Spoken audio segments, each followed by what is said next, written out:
Bonjour, motivateur de succès. Je suis Giovanni Souza et aujourd'hui, je vais partager avec vous un secret transformateur pour changer votre vie. Vous êtes-vous déjà demandé pourquoi il est si difficile d'adopter une nouvelle habitude ou d'abandonner une ancienne? Imaginez s'il existait une formule scientifique qui pourrait transformer votre routine et vous aider à modeler votre comportement de manière presque magique. Dans cette vidéo, nous allons explorer les secrets de la neuroscience derrière la formation et la rupture des habitudes, révélant comment notre cerveau apprend et s'adapte pour faire des changements durables. Préparez-vous à découvrir des stratégies pratiques et basées sur des preuves qui peuvent transformer votre façon de gérer vos habitudes. Commentez ci-dessous de quelle ville vous regardez cette vidéo. Les habitudes sont une partie importante de qui nous sommes. Ce que nous faisons habituellement constitue une grande partie de ce que nous faisons en général. En fait, on estime que jusqu'à 70% de notre comportement éveillé est composé de comportements habituels. Les gens sont très variables, et, si vous ne pouvez pas facilement former une habitude, cela ne signifie pas que vous ne pouvez pas former d'autres habitudes avec facilité. On dit qu'il faut 21 jours pour former une habitude. Certaines personnes disent 18, d'autres disent 21, certaines affirment 30 jours, et d'autres disent 60 jours. Alors, quelle est la durée correcte? Cela dépend-il de l'habitude que l'on essaie de former ou de la personne qui essaie de former l'habitude? Une étude publiée en 2010 par le premier auteur Lally a découvert que, pour la même habitude, cela pouvait prendre de 18 à 254 jours pour que différentes personnes forment cette habitude. Ce que je voudrais faire, c'est utiliser la littérature scientifique sur la façon dont le système nerveux apprend et s'engage dans la neuroplasticité et appliquer cela à la formation d'habitudes, au maintien d'habitudes et, si désiré, à la rupture d'habitudes spécifiques. Je voudrais fournir un outil particulier tiré de la littérature de la recherche en psychologie. À chaque répétition d'une habitude, de petits changements se produisent dans les mécanismes cognitifs et neuronaux associés à la mémoire procédurale. Je veux juste parler un instant de ce qu'est la mémoire procédurale. En neurosciences de la mémoire, nous distinguons entre ce que nous appelons la mémoire épisodique et la mémoire procédurale. La mémoire épisodique est le rappel d'un ensemble spécifique d'événements qui se sont produits, tandis que la mémoire procédurale consiste à maintenir à l'esprit la séquence spécifique des choses qui doivent se produire pour qu'un résultat spécifique soit obtenu.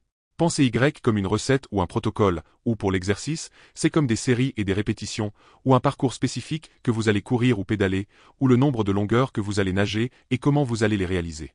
Il est très clair que, pour toute personne qui essaie d'adopter de nouvelles habitudes, entrer dans la mentalité de la mémoire procédurale est très utile pour surmonter la barrière que nous appelons friction limbique. Comment fait-on cela? Eh bien, un simple exercice de visualisation ne doit même pas être fait les yeux fermés. Nous entendons souvent « exercice de visualisation » et pensons à nous asseoir en position de lotus les yeux fermés, en essayant très fort de visualiser quelque chose. Cela ne doit pas être ainsi. Cela peut simplement être, si vous décidez d'adopter une nouvelle habitude, de penser à la séquence spécifique des étapes nécessaires pour exécuter cette habitude. Je vais utiliser un exemple trivial, mais cela peut être appliqué à n'importe quoi. Disons que je veux adopter l'habitude de préparer une tasse de café expresso pour moi-même ou pour quelqu'un de ma maison chaque matin. Je penserai à chacune de ces étapes. Entrer dans la cuisine, allumer la machine à expresso, préparer le café. Passer par chacune de ces étapes du début à la fin. Il se trouve que cet exercice mental simple fait une fois peut grandement augmenter la probabilité que vous réalisiez cette habitude régulièrement, non seulement la première fois, mais au fur et à mesure que vous continuez les jours et semaines suivants.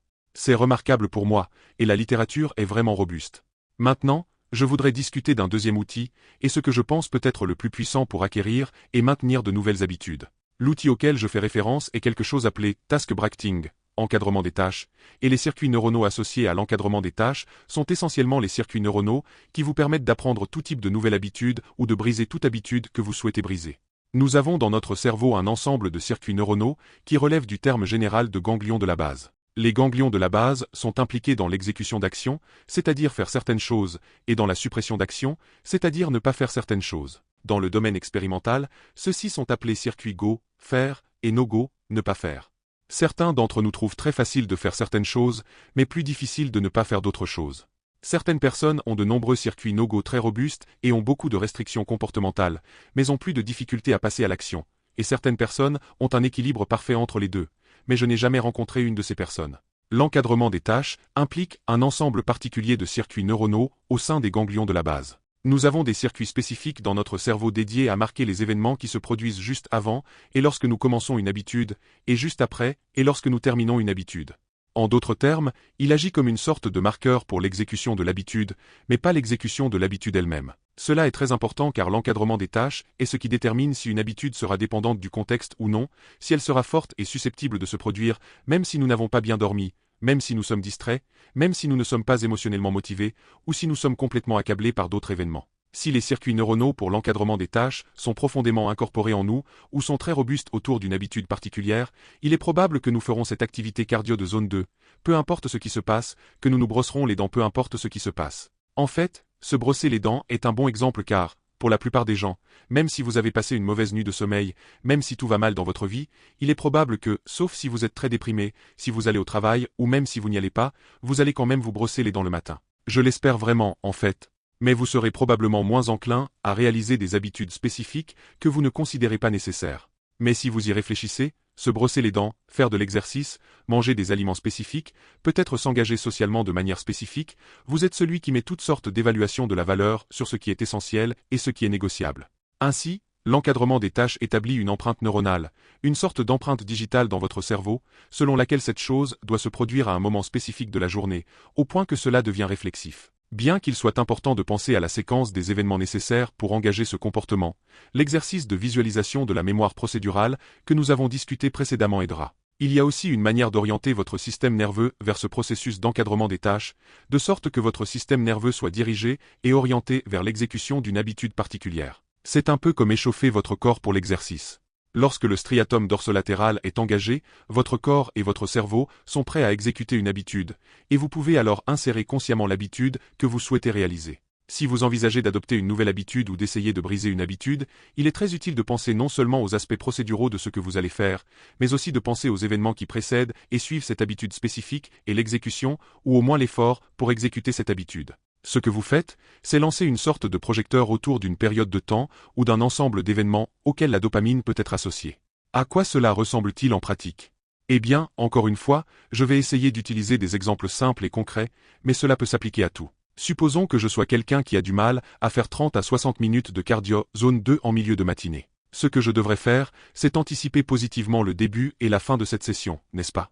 Donc, pensez à me forcer à sortir et à faire cette session de cardio zone 2, et je devrais penser à comment je me sentirai après. Non seulement penser à comment je me sentirai bien après, mais aussi penser à combien ce sera difficile au début et essayer de me récompenser subjectivement pour toute l'expérience. En d'autres termes, commencer à récompenser l'encadrement des tâches en plus de récompenser l'exécution de l'habitude elle-même. Je vais entrer dans l'outil spécifique pour briser les habitudes. Capturer la séquence des événements.